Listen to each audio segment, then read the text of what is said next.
Bienvenidos a la clase número 8 del curso Grandes temas de la medicina en 15 minutos.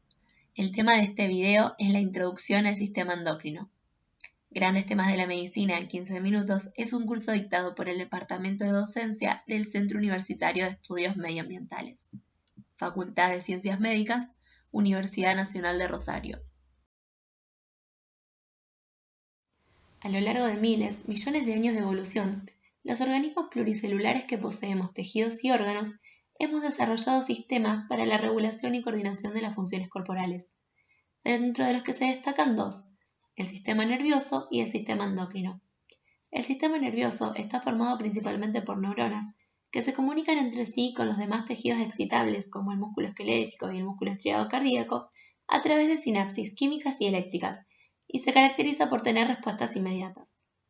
El sistema endocrino, por su parte, está formado principalmente por glándulas endocrinas que liberan mensajeros químicos y cuya principal función es el mantenimiento de las variables dentro de lo que llamamos placa homeostática. ¿Qué quiere decir esto? Homeo significa similar. Cuando hablamos de homeostasis, hablamos de un estado de equilibrio dinámico. La mayoría de las funciones de nuestro organismo no tiene un valor estático, sino que oscila dentro de un rango de normalidad o lo que llamamos placa homeostática.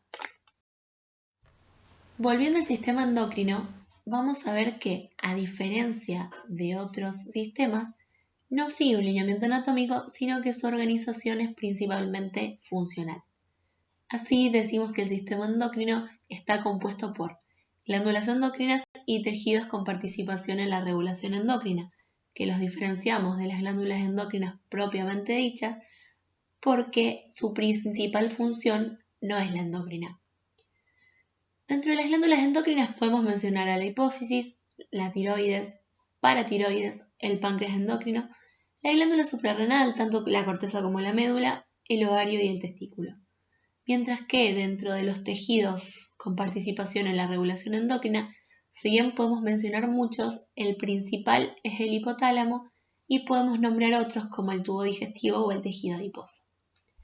Tanto las glándulas endocrinas como los tejidos con participación en la regulación endocrina lo que hacen es sintetizar y liberar hormonas. ¿Qué es una hormona? Una hormona es una sustancia química sintetizada por una glándula endocrina y vertida a la sangre para actuar a distancia sobre un órgano blanco. O por lo menos eso es lo que dice la definición clásica. Como ven en el gráfico, para que una célula responda a una hormona debe tener receptores para esa determinada hormona y la hormona va a ejercer su función mientras esté unida al receptor. Así, un órgano blanco u órgano diana va a ser aquel órgano que contiene tejidos formados por células que tienen en su conformación receptores para una determinada hormona. Podemos decir entonces que el órgano blanco u órgano diana va a ser el órgano donde la hormona ejercerá su función. Veamos entonces de qué manera puede una hormona ejercer su función. Como lo establece la definición clásica, las hormonas son sustancias químicas que son volcadas a la circulación sanguínea y viajan por ella hasta la célula blanco. Pero también las hormonas pueden ser secretadas al espacio extracelular y regular las acciones de células cercanas sin necesidad de pasar por la circulación sistémica, que es lo que conocemos como forma parácrina. O bien, las hormonas pueden actuar de forma autócrina, uniéndose a receptores situados en la superficie o en el interior de la misma célula que secreta la hormona, modificando así su funcionamiento, siendo una manera de autorregulación. Como lo hablábamos al comienzo del video, una de las principales finalidades del sistema endocrino es mantener la homeostasis. La clave de cualquier sistema regulador es la capacidad para modificar su actividad. Así, el sistema endocrino tiene que estar preparado para detectar una necesidad y actuar en consecuencia, o bien saber cuándo debe cesar la secreción desencadenada por el estímulo original. Por esta razón, los sistemas hormonales están controlados por mecanismos de retroalimentación o feedback que cierran de alguna manera el círculo iniciado por el estímulo desencadenante de la señal. La regulación hormonal por retroalimentación tiene lugar en todas las fases, incluidos los procesos de transcripción y transducción genética que intervienen en la síntesis de la hormona, así como también en fases restantes de su elaboración y en su liberación, estimulando o inhibiendo los procesos según el mecanismo que se trate. Para explicar el funcionamiento de estos sistemas de retroalimentación, veámoslo primero en un esquema que luego vamos a trasladar a un ejemplo real de nuestro organismo. Empezando por la retroalimentación negativa. En este esquema, una determinada glándula endocrina produce una hormona a la que denominamos A, que va a actuar sobre sus órganos diana u órganos blanco, estimulando la síntesis y liberación de una hormona a la que denominamos B. B representa entonces la salida de nuestro sistema y va a actuar sobre las entradas disminuyéndolas o inhibiéndolas. B entonces va a inhibir la síntesis y producción de A. Si por algún proceso, alguna patología, algún error del sistema, la concentración de B se encontrara disminuida por debajo de los parámetros normales, se produciría una señal de error que cesaría momentáneamente con esta inhibición hasta que B se encuentre nuevamente dentro del rango de normalidad y luego el sistema volvería a controlarse por el mecanismo antes explicado.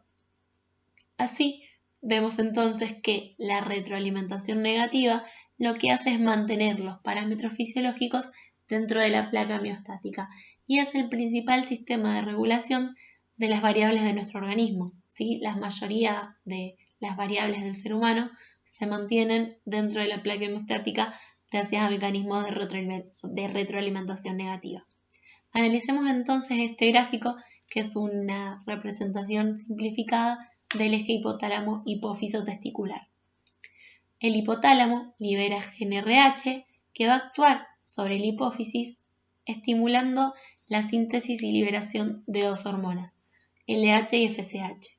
Ambas van a actuar sobre el testículo, pero en diferentes células. La LH estimula a las células de Leydig para que liberen testosterona, mientras que las células de Sertoli van a liberar inhibina en respuesta al FSH.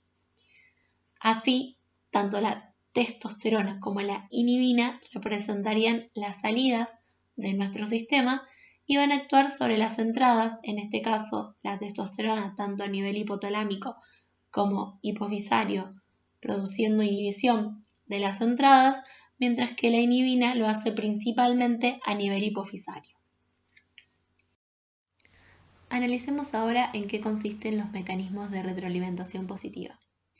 En este esquema, una primera glándula endocrina produce una hormona, a la que denominamos X, que actúa sobre una segunda glándula endocrina, estimulando la síntesis y liberación de una hormona, a la que denominamos Y.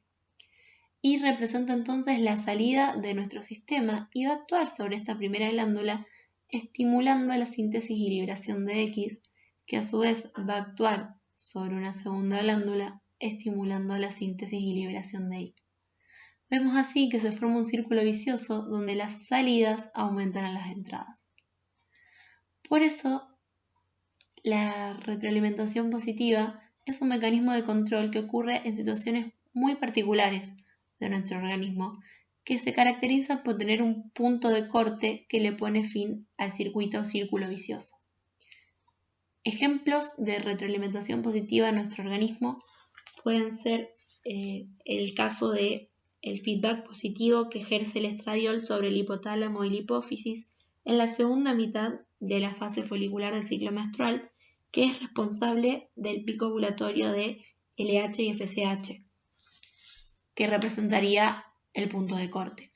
O bien el que vamos a analizar en este esquema, que representado por el parto y el nacimiento. En este caso vemos que la cabeza del móvil fetal distiende el cuello del útero, la distensión genera impulsos nerviosos que son transmitidos al cerebro, el cerebro estimula la hipófisis para liberar oxitocina, la oxitocina va a viajar por el torrente sanguíneo hasta el útero y es allí donde estimula las contracciones uterinas que empujan al móvil fetal hacia el cuello. El ciclo se repite una y otra vez hasta la expulsión del móvil fetal o nacimiento, que representa justamente el punto de corte. hemos llegado al fin de la exposición. Lean la carilla sobre el tema y realicen la ejercitación. Gracias.